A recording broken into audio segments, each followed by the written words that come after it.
In Limpopo, South Africa, a horrible crime happened that left the entire nation in shock. Two women went to a nearby farm seeking to get some discarded food for themselves and their family. Just as they arrived, they were brutally murdered and their bodies were fed to pigs. What followed next is a desperate cry for justice. August 2024 was one of the darkest days for the people of South Africa. You see, two women, I suppose, are friends, Locadia Lovo and her husband Mobuto and Maria Makato, decided to go to a farm owned by Zachariah Jones Oliver. You see, a dairy company truck usually comes to drop expired or almost expired dairy product on the farm belonging to this Zachariah Jones Oliver. Now, it's a big farm where lots of pigs are reared. Now, these three people trespassed in search of food, but what began as an innocent search of scrap quickly became a horrified nightmare. So according to the South African police, both women were shot and killed on the farm. But Mobuto, the husband of Locadio, was also shot,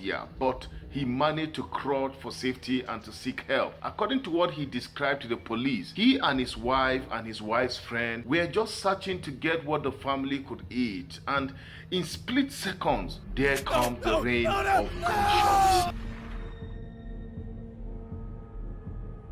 So days later, the decomposing bodies of the two women were found in a pigsty. Now, it was alleged that the bodies of these women were dumped for the pigs to have a field day. So remember, the husband of Locadia escaped and he told the police to go in search of his wife, believing that they were shot. Now, three men now standing accused of this brutal crime. The farm owner, a 60-year-old Zachariah Oliver, his 19-year-old supervisor, Andrew Rodo, and a Zimbabwean worker, William Musura. Now, three of these people are to face charges of premeditated murder, attempted murder, and possession of unsolicited firearm. Now, Musoro faces additional charges of being in South Africa illegally. Now, these men appeared in Marquette Magistrate Court to face the accusation, with protesters from political parties and human rights groups demanding for justice. Now, many believe that this was no just ordinary murder, but a hate crime fueled by racial tension and disregard for human life. The question that will now come to play is, what leads to people to go as far as going to dumping sites to get food to survive and provide for their families? It's unfortunate that, these two women who normally do this to bring food to their families died in the process of trying to get food for their children.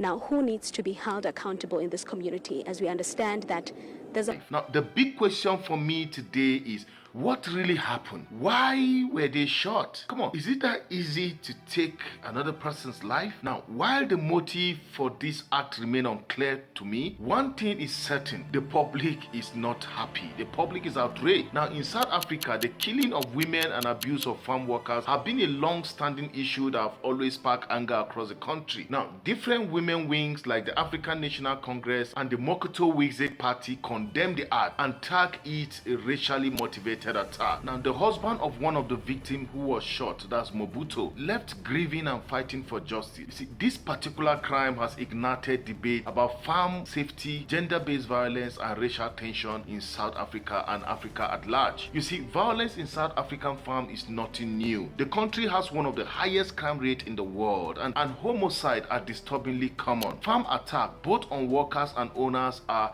a sad reality. While many focus on the violent targeting of white farmers, there are also cases of workers, often black, or foreign national, facing abuse at the hand of their farm owners. Now, the big question is, when will all of this end? This case in Limpopo has brought this concern back to the spotlight. Could the death of Locadio Ndivo and Maria Makato have been avoided? Should the owners have handled the trespassing incident differently? These are the questions echoing in the heart of many. As the trial moves forward, I'm a bit worried. Will justice be served? For now, the families of the victim as well as civil rights groups demand the harshest punishment for the accused. But from my research, the state will keep them behind bars until the trial is concluded. And this is a decision that many support, fearing potential for public unrest and, should these guys be released on bail. In a nation where trust in the justice system is often fragile, some wonder if the accused will face the full weight of the law or if deeper systemic issues will allow for loopholes. Now, let's not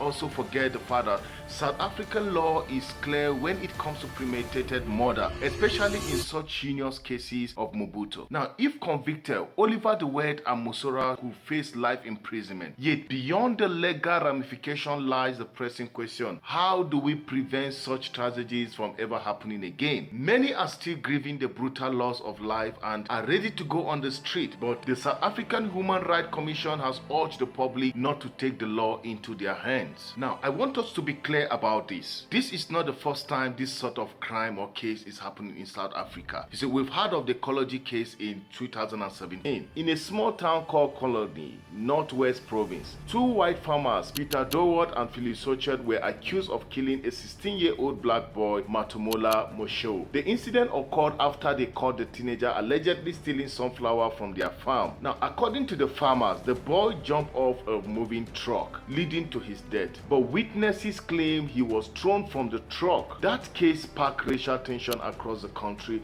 leading to protests and public outrage.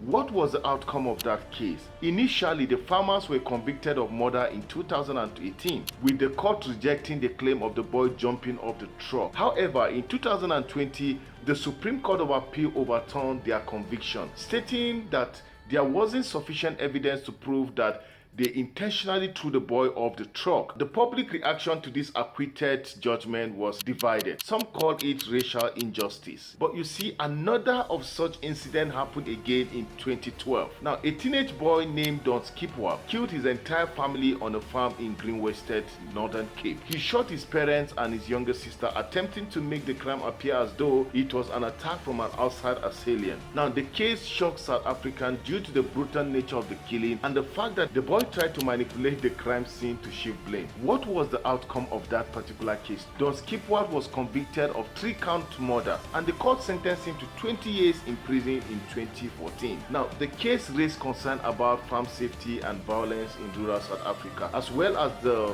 psychological factor that could drive someone to commit such crime. This kind of crime isn't just happening in Africa or South Africa alone. Remember the Picton farm murder in Canada in 2002? It's one of the most notorious cases in Canada, which involved Robert Picton. A British farmer from British Columbia was accused of murdering 49 women, many of whom were sex workers from Vocado downtown East Side. Yes, 49 women. Now, Picton will lure these women to his farm and kill them and allegedly feed part of their remains to his pigs. Now, the investigation into Picton was fraught with controversy, with the police accused of neglecting the case because the victims were marginalized women. What was the outcome? Robert Picton was arrested in 2002 and convicted of 6 counts of second-degree murder in 2007. He was sentenced to life in prison with no chance of parole for 25 years. However, the public outrage over how the police handled the case led to an inquiry which resulted in reform on how missing persons cases, particularly those involved in vulnerable populations, are treated in Canada. In both South Africa and Canada, there are instances where marginalized communities, whether due to racial or social status, suffer at the hand of individuals who feel emboldened by societal division. In the Ecology and Greenwested cases, South Africa, racial tension and farm violence created an atmosphere of division that exacerbated the already violent crime. Similarly, in Canada, the Picton case